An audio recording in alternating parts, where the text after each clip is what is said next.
तमोगुणी माने कौन? जो मद में पड़ा रह करके शिथिल रहता है, सोया पड़ा रहता है नशे में। उसे किसी बात से कोई आपत्ति नहीं है, वो सुधरना ही नहीं चाहता, उसे बेहतर होना ही नहीं, उसे बस नशा चाहिए, कीचड़ चाहिए और लौट जाना है। ये तमसा है।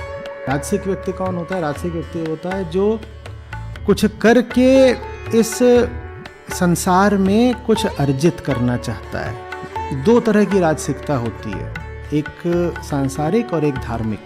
सांसारिक राजसिकता होती है कि मैं बेहतर नौकरी पा लूँ या व्यापार में ज़्यादा पैसा मिलने लग जाए, कुछ बाहरी उपलब्धियाँ हो जाएं तो मैं बढ़िया आदमी हो जाऊँगा, मैं कुछ पा लूँ, मेरे सब दुखों का इलाज संसार में है।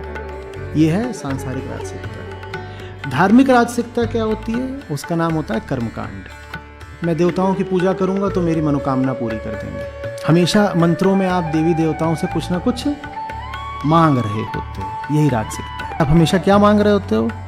आप धन धान्य मांग रहे होते हो। मंत्र कहते हैं कभी कि पशु हमारे बढ़ जाएं, हमें पुत्र की प्राप्ति हो जाए, ये सब मनोकामनाएं। हमारे शत्रुओं का नाश हो जाए, बारिश अच्छी हो जाए, फसलें अच्छी हो जाएं, ये मनोकामनाएं हैं। ये राजसिकता है। चाहे आप दुनिया में पैसे के पीछे भागें, चाहे आप देवता के पास जाएं, अगर आपका उद्देश्य मनोकामना की पूर्ति है तो आप राजसिक व्यक्ति हैं। सात्विकता क्या होती है फिर?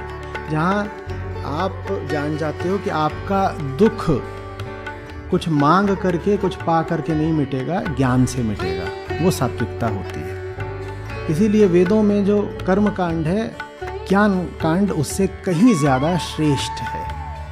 कर्म कांड राजसिक है, ज्ञान कांड सात्विक है।